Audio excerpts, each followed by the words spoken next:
personal benefit while ignoring or injuring the national interest. That is exactly what President Trump did when he solicited and pressured Ukraine to interfere in our 2020 presidential election, thus damaging our national security, undermining the integrity of the next election, and violating his oath to the American people. These actions, moreover, are consistent with President Trump's previous invitations of foreign interference in our 2016 presidential election. And when he was caught, when the House investigated and opened an impeachment inquiry, President Trump engaged in unprecedented, categorical, and indiscriminate defiance of the impeachment inquiry. This gives rise to the second article of impeachment for obstruction of Congress. Here, too, we see a familiar pattern in President Trump's misconduct. A president who declares himself above accountability, above the American people, and above Congress's power of impeachment, which is meant to protect against threats to our democratic institutions, is a president who sees himself as above the law. We must be clear.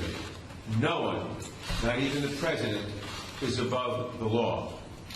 I want to recognize the great contributions of the investigative chairs, particularly Intelligence Committee Chairman Adam Schiff, Foreign Affairs Chairman Eliot Engel, Committee on Oversight and Reform's former chairman, the late Elijah Cummings, and its new chairwoman, Carolyn Maloney, Financial Services Chairwoman Maxine Waters, and Ways and Means Chairman Richard Neal, who helped lay the foundation for the articles we are introducing today. I also want to thank my Judiciary Committee colleagues who were critical in our work to hold the President accountable and in the drafting of these articles. Later this week, the Judiciary Committee will meet to consider these articles of impeachment and to make a recommendation to the full House of Representatives. We do not take this action lightly, but we have taken an oath to defend the Constitution. And unlike President Trump, we understand that our duty first and foremost is to protect the Constitution and to protect the interests of the American people. That is why we must take this solemn step today. Elections are the cornerstone of democracy and are foundational to the rule of law. But the integrity of our next election is at risk from a president who has already sought foreign interference in the 2016 and 2020 elections and who consistently puts himself above country. That is why we must act now. I want to turn now to Chairman Schiff, who will explain the evidence that supports these articles and the need for us to act with such urgency today.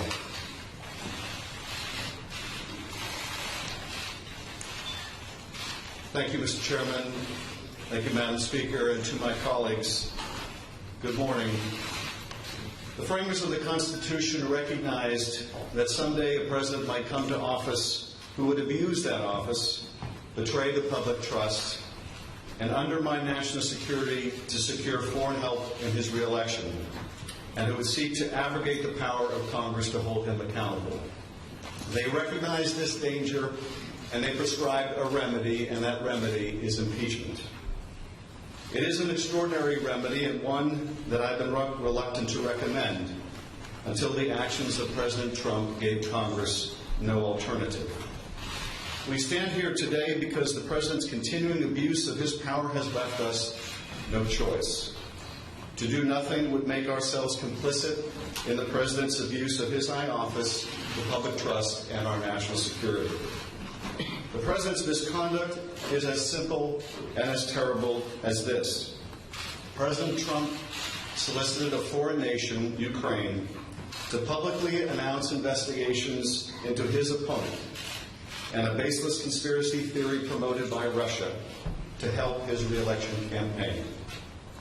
President Trump abused the power of his office by conditioning two official acts to get Ukraine to help his re-election: the release of hundreds of millions of dollars in military aid that nation desperately needed, and a White House meeting with an ally trying to fend off Russian aggression. In so doing, he undermined our national security and jeopardized the integrity of our next election. And he does so still.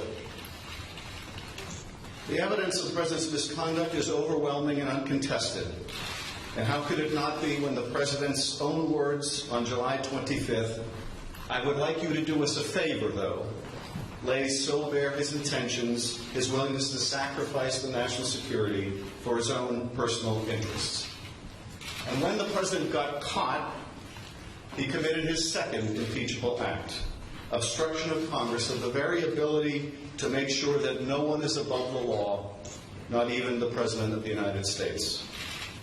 The evidence is every bit as strong that President Trump has obstructed Congress fully, without precedent, and without basis in law. If allowed to stand, it would decimate Congress's ability to conduct oversight of this President or any other in the future, leaving this President and those who follow to be free to be as corrupt, malfeasant, or incompetent as they would like, with no prospect of discovery or accountability. Now, some would argue, why don't you just wait? Why don't you just wait until you get these witnesses the White House refuses to produce? Why don't you just wait until you get the documents the White House refuses to turn over? And people should understand what that argument really means. It has taken us 8 months to get a lower court ruling that Don McGahn has no absolute right to defy Congress.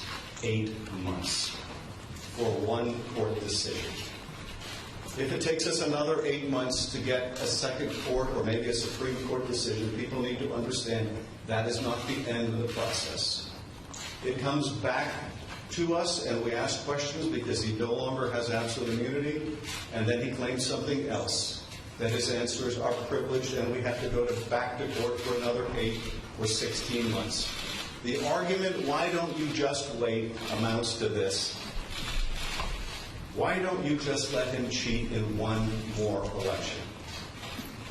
Why not let him cheat just one more time? Why not let him have foreign help just one more time? That is what that argument amounts to. The President's misconduct goes to the heart of whether we can conduct a free and fair election in 2020. It is bad enough for a candidate to invite foreign interference in our political process, but it is far more corrosive for a president to do so and to abuse his power to make it so. Despite everything we have uncovered, the President's misconduct continues to this day, unapologetically and right now. As we saw when he stood on the White House lawn and he was asked, what did you want in that July 25th call? And he said the answer was a simple one. And not just a simple one on July 25th, but a simple one today, and that is he still wants Ukraine to interfere in our election to help his campaign. Even this week, the President's lawyer was back in Ukraine seeking to revive the same debunked conspiracy theory promoted at the President's behest. Which gets to the final and most pernicious of the arguments that we have heard in the President's defense. That the President can do whatever he wants under Article 2, including get foreigners involved in our elections, and we should just, to quote the President's chief of staff, get over it. Ben Franklin said, we have a republic if we can keep it. The President and his men say, you can't keep it, and Americans should just get over it. Americans don't get to decide American elections anymore. Not by themselves, not without foreign help. For the members of Congress, this is not a question of fact because the facts are not seriously contested. It is rather a question of duty. The President's oath of office appears to mean very little to him, but the articles put forward today will give us a chance to show that we will defend the Constitution and that our oath means something to us. Thank you, Mr. Chairman.